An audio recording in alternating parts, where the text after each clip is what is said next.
Yeah, it's good to see everybody again. We'll just use this as the continuation of yesterday's press conference. Not much new since then. We woke up today, we had a good practice, and getting ready to go. Obviously, Miami, a really talented team, and so excited for the opportunity. Questions? Let's go left side middle to Rob, and then we'll go to Olin. Howdy, Coach. Howdy. So Miami gave up, I think, like 11 sacks this season, and it's pretty much how Carson Beck plays is how the Hurricanes go. So talk about the importance of making him feel uncomfortable and getting to him every play.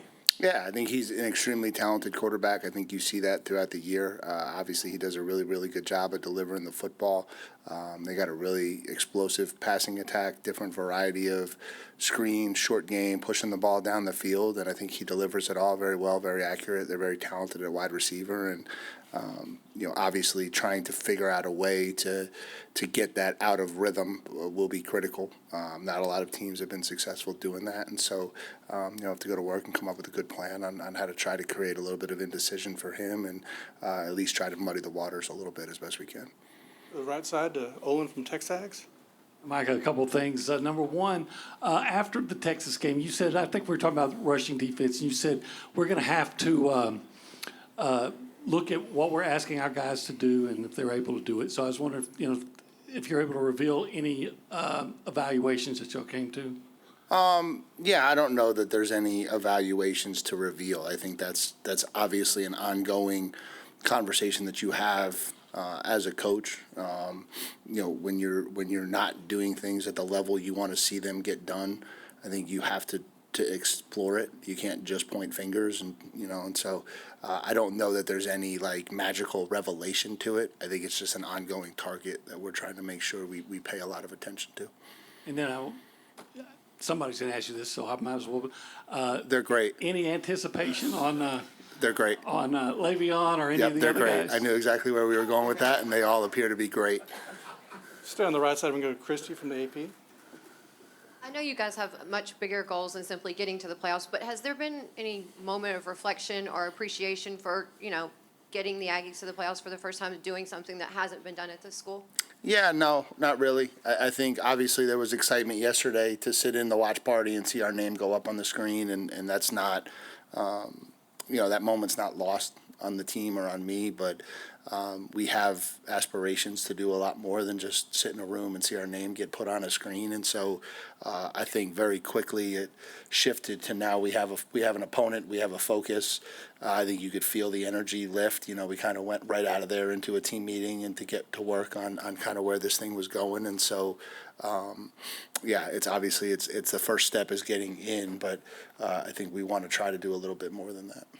And I know this time of year, football teams are banged up and maybe time off is good, but is there any challenges to not playing for several weeks? Yeah, for sure. I think you've seen that over the years all the time in the bowl season and how you handle, the balancing act of keeping your team fresh, keeping your team excited, practicing hard so that you maintain the physicality that you need to and the fundamentals that you need to.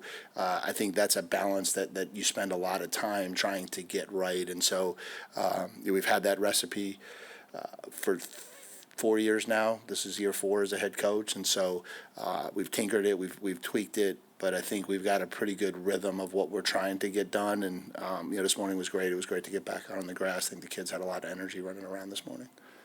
One last thing for me. With Cashius, this is a 3-parter. I know, sorry. That's okay.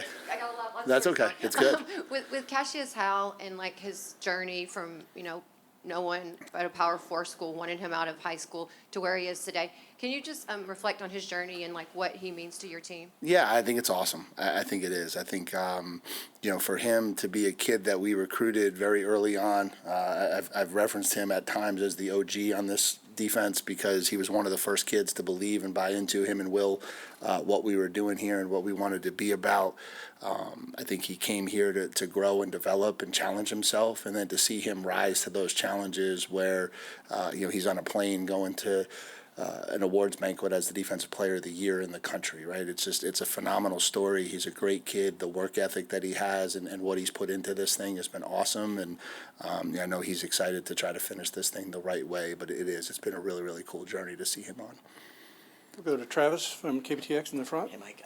We heard Collin talk in his press conference up there about kind of how he's delegating his time. As the CEO, do you bring in other guys in the offense to kind of help with some of those preparations? What does that kind of look like moving forward with the offensive side preparations heading into this? Yeah, I think one, it's probably a lot more collaborative to begin with, and so I don't know that Collin's he's not the only one. Obviously, I think it's a very collaborative process that we go through on offense. I have a ton of confidence in Collin, in who he is as a man and who he is as a competitor, that he'll give the focus and energy that he needs to ensure that this thing is done the right way and finished the right way. And so I have no questions about that. And so I think all in, we'll be able to manage this thing pretty well. And then in finding the next guy to fill that role, what does that kind of timetable process looks like as you manage everything else that's going on? Yeah, I think we're in a pretty good place with it. I think I think our intentions right now are to try to get through the season and let that thing play out. But I think we're in a really good place with knowing which direction we want to go with that. On the front right with Carter from 247. Well, I had my question stolen, so. Uh-oh. Do you need a breath? I, Do you want to trade down? I might. You could trade down. How about that? I'll let you trade down a couple. I'll let you trade down a couple questions, and you could reinsert later in the third round. I'll have to improvise and just panic pick right here. Okay. But, we've seen kind of the highs and the lows, way more highs this season with y'all's play. We talk about the first half of South Carolina, second half. Yeah. What do you think for a 4-game stretch will need to kind of happen for you guys to be that consistent high that y'all have been at? Yeah, I think we have to understand the urgency of the moment. I think we have to understand what it takes to focus, play in and play out, and to know that you got to be on the right side of the balancing act. I say this all the time. You can't play tight in the game of football. If you play tight, you're going to get beat because you're not going to play your best. But if you're not aware of the moment and you don't rise your focus level to the moment, then you won't be able to match the intensity you need to play at your best either, right? And that's a really, really fine line balancing act. And I think, again, the more opportunities we get to play in those types of games, the better it is for our program. It'll be great to be back at home in front of the fans at Kyle Field. And, again, it's just another opportunity for us to go out and try to hit it right.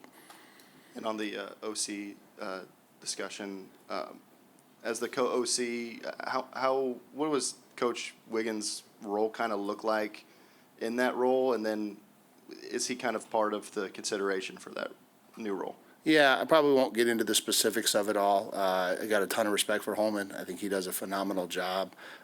Again, no different than when I was a defensive coordinator, and this is to take nothing away from Collin. Collin's phenomenal, but I think sometimes there's a belief that it's a one-man show. It's never a one-man show. As a defensive coordinator, you're only as good as the people around you. As an offensive coordinator, you're at times only as good as the people around you. And obviously, Collin's phenomenal and did a phenomenal job for us.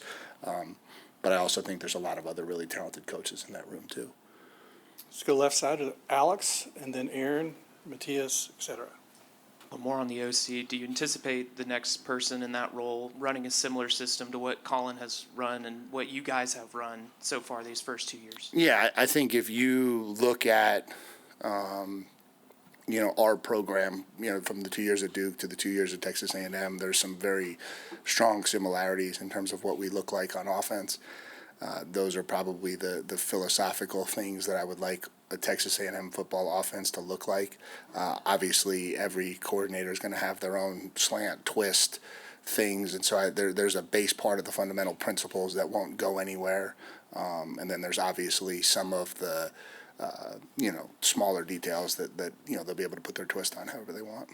And Marcel said on RG3's podcast that he is planning to return next season. I know you said earlier that you guys had a lot of those draft-type discussions after the season, but I'm curious if you had any kind of conversation with him about next year and how much he may benefit from maybe another season in college. No, not yet. I think, you don't want to confuse the two, and I think it's one of the challenges. And, for us being in the playoffs, we don't want to get into next year conversations and rock the boat on this year. And so, we want to keep our focus on the main thing, which is right now. And I think that's what we're trying to do to the best of our ability. And so, there's going to be time for those conversations. Hopefully that's sometime after January 20th or so. For now, it's focused on Miami and playing our best football. Let's go to Aaron on the left. Hey, Coach. Talking about right now, obviously finishing the game, finishing strong in the second half has been kind of the mentality for the year. And just now that it's playoff time, have you seen kind of a change or like a step up in mentality through practice since the Texas game? Yeah, we've only been out there once, but yeah, certainly a better urgency as we went through it today. And again, I think part of that is the positive sometimes of a loss is it refocuses and recenters everything. And so I think when you're winning, you talk a lot about what needs to get fixed and changed, and it doesn't always seem to happen at the rate you want it to. Then sometimes when you get slapped in the face a little bit, you kind of have to readjust, and I think that's maybe what will happen from the loss. And so Let's go back to TV row, and we'll go with Tyler and then Donna. Yeah, Mike, you talked about Miami's offense, but on defense, and you talked about how many NFL guys are on this roster. Just what kind of challenges does that defense present, and does it remind you? Is it similar to maybe an opponent you've already played this year? Yeah, no, I try not to draw a lot of similarities. I think it's the best combination of defensive ends that we've seen. In my time here, probably going all the way back to 2018, these two kids can absolutely destroy a game, and they're really, really talented, and then they've got a lot of really big, long, athletic inside bodies. I think they've only given up 79 runs of 4 yards or more in 12 games. So that's unbelievably impressive in terms of how they're controlling the line of scrimmage. And then there's just a lot of length and athleticism in the back two levels of the defense. And so they're really, really talented. I don't think they've given up 20 points in over about a month and a half. And so, it'll be a big challenge for our offense. Question from Donna in the back. Coach, you touched on it a little bit earlier with their energy at practice today and being able to kind of turn the page. How pleased are you with their response after facing a little bit of adversity, knowing what they have ahead? Yeah, I think that's what we're trained for. It's obviously every time it happens, you're excited that it happens, but certainly expected to. I think, and I've said this before, I think the natural reaction to things is usually a little bit different than what everybody anticipates them being. I think the natural reaction to not getting done what you want to get done is usually kind of a new energy, a new intensity, a new focus to improve and get better. And that's just usually how it works in this sport. And so happy to see that from our guys, but certainly anticipated that would be the case. Left side middle to Matthias, and then Matthew, and then Aiden. What have you seen from Malachi Toney? And then from a kind of schematic perspective, what kind of difficulties does a guy who they move around the formation kind of present to you? Yeah, what an unbelievably talented football player. They move him all around. They're very creative in how to get him the football. He's electric when he gets in his hands. For a young kid, he runs routes exceptionally well. He makes contested catches. And so, yeah, he's an absolute dude of a young player, and certainly will grow into be a top 5 pick, I'm sure, before this thing's all over. And so and then when you can't identify where he's going to be all the time, obviously that makes it a lot more challenging for a defense to find ways to leverage him and corral him. And so certainly have our hands full with him. Matthew from the Dallas Morning News. You talked about this being the first step for this team, and you talked a lot this season about creating the mindset with the players that they have the ability to make game-winning plays. What is it like talking to them now that they have the ability to win games in the college football playoff? Yeah, I think it's all the same. I think the magnitude is larger, the process is the same. And so, what it takes from a mentality standpoint is us executing championship level football at the rate we need to be successful. That's regardless of who, when, how you play the game of football. Obviously, the challenge is the opponent makes it a lot more challenging. The magnitude of the game makes it a lot more challenging. The finality of it all makes it a lot more challenging. And so it's controlling all of that and still focusing on the things that ultimately will matter when it comes to being successful. And so, again, we've been in this stage quite a few times since I've been here. We've had our successes. We've had our failures. It's exciting to get out there and get another opportunity to play a big football game. Left side to Aiden from Student Radio. So one of the major concerns this past game was special teams. The field goal percentage for this season was the lowest since 2012. What is that conversation going to look like for y'all on deciding kicking duties for this next game going into the playoffs? Yeah, I think we'll make that decision when the time is right. I think trying to do the best we can to get both of those guys into a place where they're capable of performing at the level they're capable of performing at. And certainly both of them want to go out there and be very, very successful. And so we'll kind of see what that looks like here through the next couple of weeks. Did I miss any questions? Let's go to Cease on the left side from the Eagle. You mentioned, Coach, you got to play, Mike, got to play 4 good games, not tight, so to speak. When you look back at the Texas game, did you think some of the players played tight, or was that just a product when a rivalry game is maybe a little bit different than any other game? Yeah, I think it's just a product of playing good football teams. I think at the end of the day, they made more plays than we did in the second half, and there's a lot of reasons for that from our end, but at the end of the day, that's going to happen at times when you play in this league and you play night games on the road in this league. It's just part of it. And so, it sucks the magnitude of it. It sucks that it happened against those guys, but I think sometimes you just have to understand that it's going to happen a little bit in this conference. Let's wrap it up with Alex from the Eagle. We've talked about move and calendar dates and whatnot, but if this was a year ago, the transfer portal would have opened tomorrow. Now it's not going to be open until, the first week of January? I'm curious now that it's here, what your perspective is on how that kind of unfolds as you guys are preparing for a playoff game. Yeah, I feel like what we're in is the best we can get. I really do. I feel like the windows that we have, the way they're set up right now, it's the best we can get. Everybody will continue to point out all of the fallacies within the system, but there's not really a solution. Again, I've said this on multiple occasions, but when you talk about what we're actually trying to balance, which is a TV contract that mandates games be played at a certain time in conjunction with academic calendars, in conjunction with 2 different types of recruiting, right, high school and transfers, to try to find a window to make all of that work is not ideal.